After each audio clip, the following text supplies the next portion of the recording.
আল্লাহ যখন যা করে বান্দার ভালোর জন্য করে। হয়তো প্রথমের দিকে আমরা সেটা বুঝতে পারি না, কিন্তু সময়ের পরিক্রমায় যখন বাস্তবতা নিয়ে সামনে আসে, দিন শেষে আমরা বলতে বাধ্য হই আসলেই ওই দিন ওই ঘটনাটা হওয়াতে ভালোই হয়েছে। আল্লাহ কখনো বান্দার ক্ষতি চাই না। আল্লাহ যদি ক্ষতি চাইতেন সকালের নামাজ না পড়ার কারণে কান্না করে দিতে পারতেন। যদি আল্লাহ ক্ষতি চাইতেন দুপুরে নামাজ না পড়ার কারণে ল্যাংড়া করে দিতে পারতেন। আল্লাহ সেটা চান না। আল্লাহ চাই বান্দার সব সময় ভালো। আর মা তো দেখেন জন্ম দেওয়ার কারণে সন্তানের তো অপরাধ করার পরও মা সন্তানের প্রতি কতই ভালোবাসা, কতই মায়া। বাবার কাছ থেকে সন্তানের পিঠকে বাঁচাই ফেলছে, এরকম হাজারো মা আছে ওই মায়ের জন্য।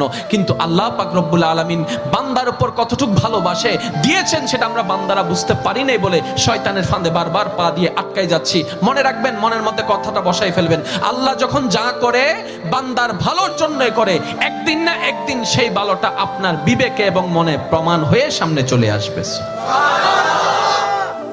আমি বুঝাতে চাচ্ছি আমাদের সাথে সবচেয়ে কানেকশন কার বেশি ভালো থাকতে হবে, বান্দা হিসেবে আল্লাহর, উম্মত হিসেবে নবী রাহমাতুল লিল আলামিনের। এখানের ভিতর যে কেউ চাইলে জীবন সাজাই ফেলতে পারবে। আমি বলছি যে কেউ, anybody, you can do it, not impossible, because impossible